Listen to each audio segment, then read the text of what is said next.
Hey, good morning, everybody. What's up? Morning coffee with Paul. Thank you for joining me. So it's been a strange week. I think I can comfortably say that. As a Bills fan, it's been a strange week. So let's talk about it a little bit, right? Buffalo loses to Tennessee. Heartbreaker. Lots of Bills Mafia there. It happens, right? It happens. So first off, for those saying the Bills shouldn't have gone for the win, I have had plenty of years of being a Bills fan where you just see them not go for it. And I completely support their decision to go to try and win the football game. Tennessee had scored on the last 6 consecutive drives that they had. So if you do kick the field goal, you do push it to overtime, and you do lose the coin flip, you lost the game on a coin flip. Because at that point, your defense had given up 6 consecutive scoring drives. Now, mind you, right? Do they have to score a touchdown in order to, beat you? Yeah, they have to score a touchdown in overtime in order to beat you. That's the deal.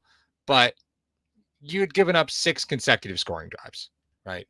The odds are leaning the tables. Oh, how the turntables. It's an office quote. But you'd given up 6 consecutive scoring drives, so I understand their need to go for it on 4th and 1. Now, it was called the first down on the field. That was later changed. The officials called down and said, no, it did come up short. Timeout got called. And then I don't think there was anybody in that state that thought in any way that the ball was going to be in somebody other than Josh Allen's hands on a 4th and short. I don't think there was any way anybody thought it was going to be anything other than that. There's no way. Josh had been, I think Daniel Gari shared on the stream that we did on the post game that Josh was like 12 of 13 from 4th and shorts, right? So just a massive number. So those are the chances that you take, right? And good morning to everybody. Those are the chances that you take. You want to win the football game, you go and you win the football game. I don't blame Coach McDermott for preaching that. Humble and hungry. That's what hungry looks like, guys. This is what it is. This is how you win football games. Now, did the Bills need it? Well, I mean, you want every win, right? You hate to drop an AFC game. You hate to drop AFC games. Your next games are against Miami, Jacksonville, the Jets, the Colts. Those are your next 4 games, of which, right, Miami, rumors circulating around Miami about them going to get Deshaun Watson are something from another universe, in my opinion. But regardless of whether that happens or not, Miami lost a game to a team that lost 20 consecutive football games. They're in shambles. Then you have Jacksonville, the team who had lost 20 consecutive football games until they played Miami. Then you have the Jets. Like, the next 3 games are your get-right games. Not only that, but they should be your get-healthy games. I don't know about you guys, but Milano looked pretty banged up to me. Just looked a little slow off the spot. But the Tennessee game showed us, I think, a lot of what we might have thought was already there. You're a little thin at linebacker, right? You brought Milano back. Again, he just didn't look super great to me. I don't know what that was. I don't know what it is, but okay. On top of that, you knew your linebacker room was a little thin outside of Milano and Edmonds. So you could play Klein. Actually, Klein would have been a good play. Klein would have been, in my opinion, actually a great play. Let me pull up that game real quick. We're just going to check snap counts for AJ Klein. Super curious on snap counts. Here we go. AJ Klein played 3 defensive snaps. Matt Milano played 100% of your defensive snaps. And Klein looked fine, right? And especially against a run-first team, you would think that Klein would be a little bit more of the play, but obviously Buffalo felt they needed to keep speed on the field. Milano comes back and plays 100% of the snaps. Milano plays 3%. Okay. I mean, that's where you're going to go with that. Rousseau saw a 47% snap share. Harry Phillips 43, Starr 57, Ed Oliver 58. Jerry Hughes was in at 64%. That was your primary defensive line. Mario Addison 53%. So everybody got their rotation in. Jerry played an awful lot, and I'm okay with where Jerry is. Again, he's not out there to get sacks anymore, guys. You just have to understand that's not his role anymore. That's not his role on this team anymore. He's out there to play disciplined defense and put pressure, and that's it. He's not out there to snag those snacks anymore. You did see Epineza inactive, healthy scratch. Elliott a little mad about that. I get the concern and being upset with in regards to that, right? Zero pressure on the worst O-line in the league. I don't know if it's the worst O-line in the league. I mean, definitely you could have that conversation once Taylor Lewan went out. By the way, condolences to Mike, who hosts our tailgate talk show, 7:30s every Friday. My condolences to Mike because Bobby Hart got signed by the Titans. So that's a thing. In any case, right? All in all, it was a rough game. Is it their worst game of the season? I would argue the Pittsburgh game was worse, right? I definitely argue the Pittsburgh game was worse. This one I think hurts a little bit more because it was such a heartbreaker. But 4th and 1, you put the ball in your best playmaker's hands, and that's Josh Allen. That's going to be what you do. So I guess now the question becomes: you got a couple different avenues to take here. You're still a little thin at cornerback. And I'll still argue that. I think we've been saying that for a while. I think a lot of people would say that. We're still a little thin at corner. Definitely thin against teams that are real physical at the wide receiver position. But you don't have to worry about that so much right now. With the guys you're going against soon, you don't really have to worry about physical wide receiver play. Okay, so you got a little bit of a break in the action there. So you can kind of float with what you got. But I don't want to call them the next 3 weeks are kind of bye weeks, but they're definitely time to get your team healthy. And that I'm all about, right? Healthy teams are successful teams. After the Jets game, you have the Colts, the Saints, the Patriots, and then finally the Bucs in week 14. And that's probably the next really physical team that you're going to play are the Bucs. So you've got some weeks to figure out how to deal with that and figure out what you're going to do from a personnel standpoint. Now, the NFL trade deadline is looming. Questions are Dawson Knox is going to miss time, just had surgery on his broken hand that he threw a 2-point conversion with. I was wondering why Dawson Knox threw that pass to Josh Allen on the 2-point conversion, which, by the way, the Bills have never won a game where Josh Allen has caught a pass. They're 0-3. Just to point that out. But in the instances where, you have to get these get right games, the Bucs are probably the next most physical team that you're going to play. I wouldn't call the Colts physical. I wouldn't call the Saints physical. I definitely don't call the Patriots physical. So the Bucs are probably the next physical team you got to play. You got some time to figure this stuff out. So with the trade deadline there, are you looking at adding another tight end? Now you got 2 tight ends already on your practice squad. So you were kind of already in a position to just sit on this position as it was. Okay. But the Dawson Knox shovel pass kind of surprised me. I was like, I think he played quarterback? And that it looked like a shovel pass to me. But I mean, I forgive him. Apparently he broke his hand. So I forgive the man. It's good for him, especially since Josh Allen tried to check out of the play and Dawson Knox said, no, we're going to run it. I mean, good on them, right? But you're going to miss Knox for at least a few weeks. You got a couple guys on your practice squad, which, none of them have been active so far. So I don't know exactly how much you're in love with that idea, but that's That's kind of where you are right now. So what are you going to do about that, right? What are you going to do? Are you going to activate somebody from the practice squad? Or are you going to go get someone? I mean, you can make this argument across the linebacker room.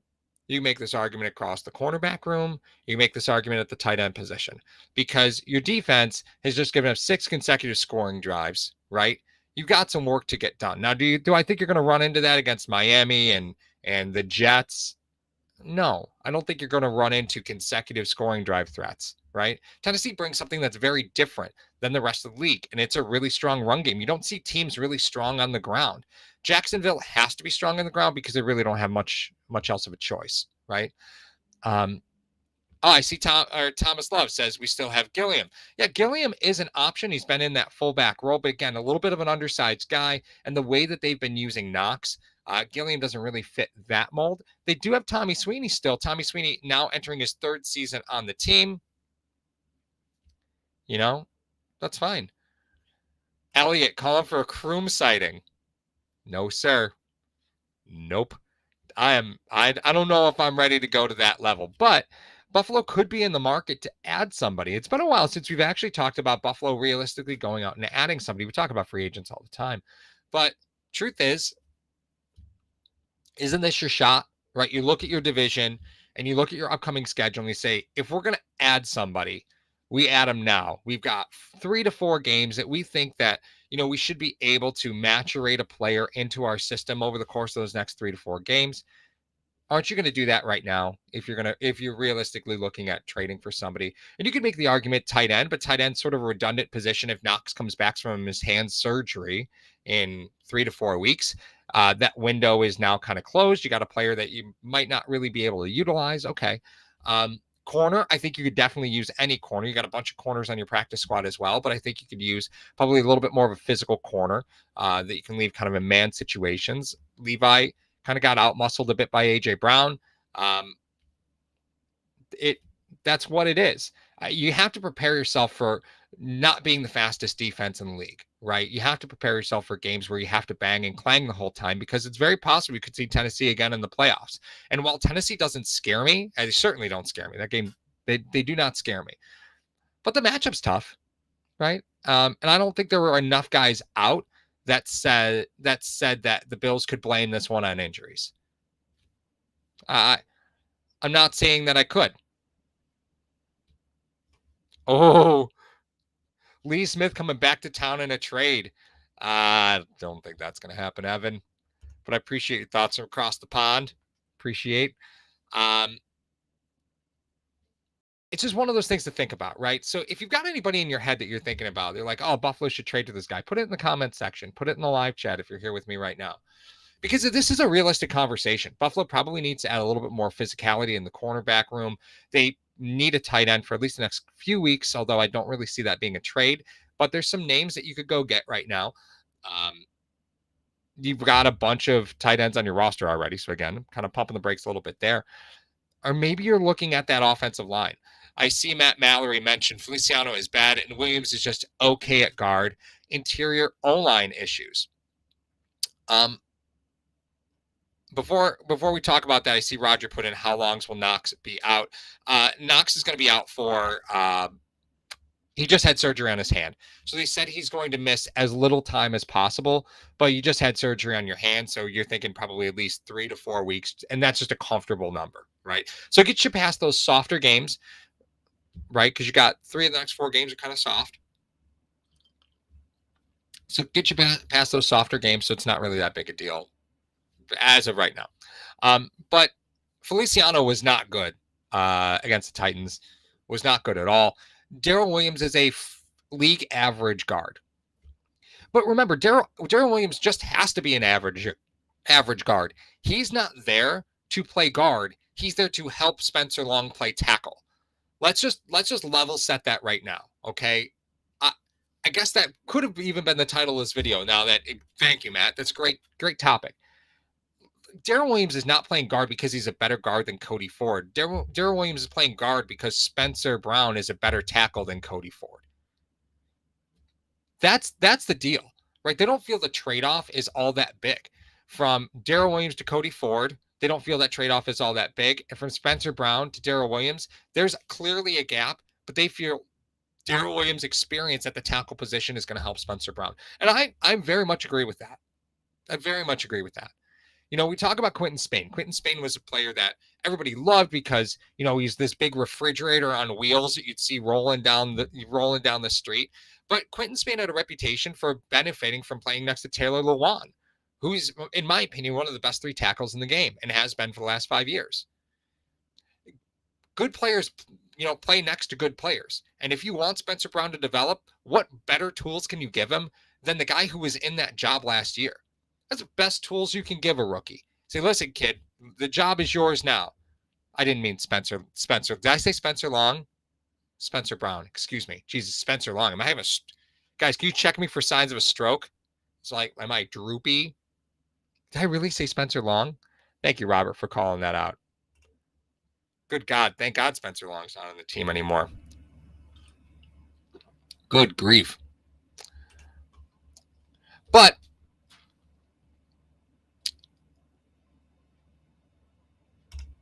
Roger Clark saying, I think the ground maintenance crew watered up the 3-yard line. Donnybrook mentions Feliciano is better at right guard. Debatable. That's debatable. That's actually that's a good debate. But Feliciano's not a tackle. Spencer Brown is. You got to help the kid.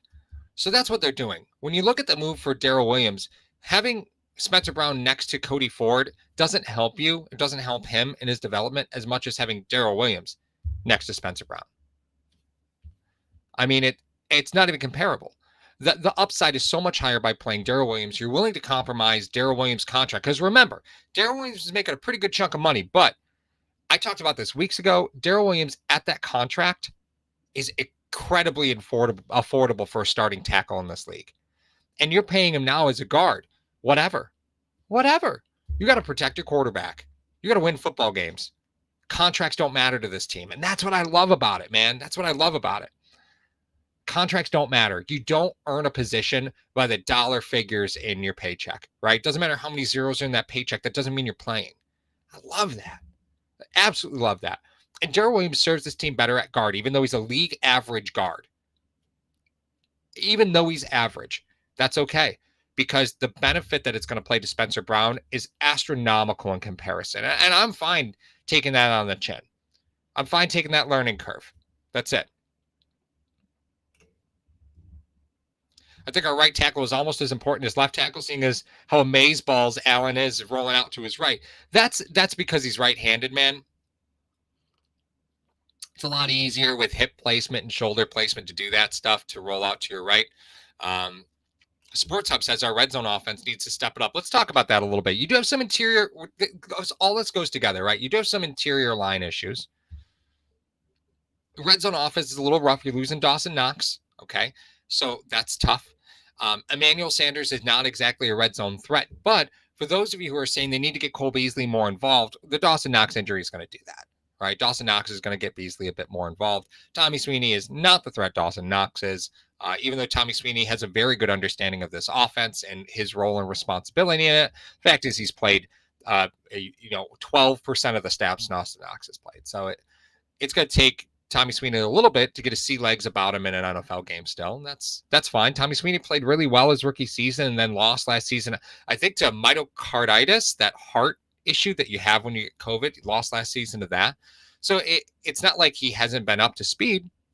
He's up to speed. He's on this team. But you are leaving too many points in the red zone. That's it. Jeremy says we need another big body. I am inclined to agree that Buffalo brought in a ton of players off of free agency coming into this season. I love Forrest Lamp. He's still on IR for this team. They have not waived him, and it's on season-ending IR. So let's talk about Forrest Lamp real quick, and maybe he does give you some help. So here's the deal. You can't activate Forrest Lamp right now. He's on season-ending IR. His season with Buffalo is over for right now. So here's what that means. Season-ending IR means he can't be activated to Buffalo's roster, but if they were to release him with an injury settlement, he becomes a free agent. He can sign with anybody. Buffalo can actually sign him back if he doesn't sign with anybody after becoming a free agent, and then his contract would be a new contract. They'd have to take some dead money in order to cut him, and then release him with an injury settlement. They'd have to do all that. But if Forrest Lamp is healthy, they've kept him around for a reason. And that's what's so strange to me, right? He was on a 1-year deal anyway, yet they have this guard sitting on season-ending IR, still being allowed to use their rehab facilities, still being allowed to use their training staff. What's the reason for that, right? Why are you keeping this guy on season-ending IR on a 1-year deal? Especially since it wasn't seen as a season-ending injury. Those are reinforcements that you're just kind of pocketing, right? Because he's still in the building, still picking up the system, still in all, still could be in all the meetings. Again, we're not there, so I can't answer that he's in all the meetings. But the fact of the matter is he's eligible to be in all of them if he wants to be. I would imagine the coaching staff would expect him to be in some of them. He's on season-ending IR on a 1-year deal, but he's still on the team. I mean, at that point, when you look at it, is he sort of a late addition for you, right? Is he sort of the guy that you try and slide in later? Because you're not strong at guard right now. You're not strong at guard. You knew that coming into the season. Look at all the guards they signed. They just signed a bunch of guys. Said, look, battle it out. Have a good time. And your best answer was taking a rookie tackle and moving your starting right tackle, who was heralded last season, and moving him to a different position to help the rookie tackle. That was your best solution. They knew they were weak at guard. I know they talk about they believe in Cody Ford, and I really do believe that they believe in the guys that they draft, but I think they also were prepared for the worst. And this is the worst, right? This is what it looks like. Moving Feliciano back over to right guard, while right guard, he did play better last year at right guard. It's not an option for you. You're going to leave Spencer Brown and Darrell Williams right there. Darrell Williams becomes somebody that you could trade, to be honest with you. At that contract, Darrell Williams remains a very viable trade target. At that contract for tackle is incredibly affordable. I did see one thing that I want to bring up. That was a great point. Going back to, yes, you lost you lost Knox. So you expect to see Stephon Diggs to get a few more targets. You expect Beasley to get a few more targets. Gabe Davis does step up a little bit more into light because you can run Gabe a little bit more on the interior. And he's not there to mimic the routes that Knox would run. So, I mean, we're talking very different system design from what his expectations are. But maybe you see a little bit more of Gabe Davis, right? It hasn't been a great year for him from a production standpoint, but Emmanuel Sanders is soaking up most of what Gabe Davis was able to do last year. And rightly so. It is, and I've said this, and I will continue to say it, it is an absolute pleasure watching Emmanuel Sanders play wide receiver. An absolute pleasure. I adore watching him play wide receiver for the Buffalo Bills. What a safety net for Josh Allen. The trust and chemistry that they have is just beautiful already, right? I'm good there. I'm good with that. But if you're Buffalo, you really got to think about this trade deadline is here. You're not out of the woods. I know people are going to talk about that tight end position that, hey, maybe you want to trade for a tight end. Knox is 3 to 4 weeks, and I don't want to call teams. I don't want to call it a cupcake schedule, but is there a more ideal next 3 out of 4 games for a guy coming back from injury to miss? Like, could it be more ideal right now? This is probably the best stretch of games you're going to have as far as getting your team right and getting your team healthy. So if you're going to add somebody, now is a good time to do it.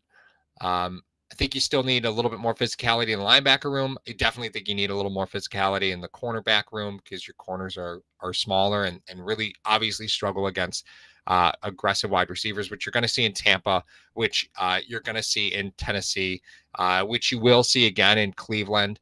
You have to look at those teams that are possible playoff teams. And if there's a weakness, that's probably where I start is I look for a more physical corner and go get one right now, right? Teams that are out know they're out. And you start looking at assets. And Buffalo's got assets. And this is your shot, right? You talk about it this year, and this is your shot. I know this team is being built for a dynasty, right? But look at your schedule. You're staring at a first-round bye right now in the AFC. You're staring at it in the face that you could get that first-round bye, which means you have a shorter run to the Super Bowl. And this is your shot. So you take a look at the NFC teams bunch of physical teams. You take a look at the AFC playoff teams, bunch of physical teams. You need to prepare yourself for that. And if Buffalo doesn't take that lesson from the Tennessee game, I don't know what they're doing. Because that's what I would have walked away with was we need to be more physical. Yes. Can we be more physical? If the answer is I don't know, then you need to go get someone. Right? You got to go get someone. And no time like the present, man. No time like the present. All right. I got to get to work. I hope you guys enjoyed the morning coffee. Have a great day. As always, go Bills. Mario and I are going to be filming a bunch of episodes later this week. You have Tailgate Talk tomorrow night. That's 7:30 Eastern Standard Time. Tommy and Mike got you covered there. Joe just did his sharp bets of the week, so you can check out that episode that was done last night. And otherwise, you guys need anything, hit me up on the community tab. Hit me up at htagsports@gmail.com. And anything you need, just let us know. All right. Love you guys. Talk to you soon. Go Bills.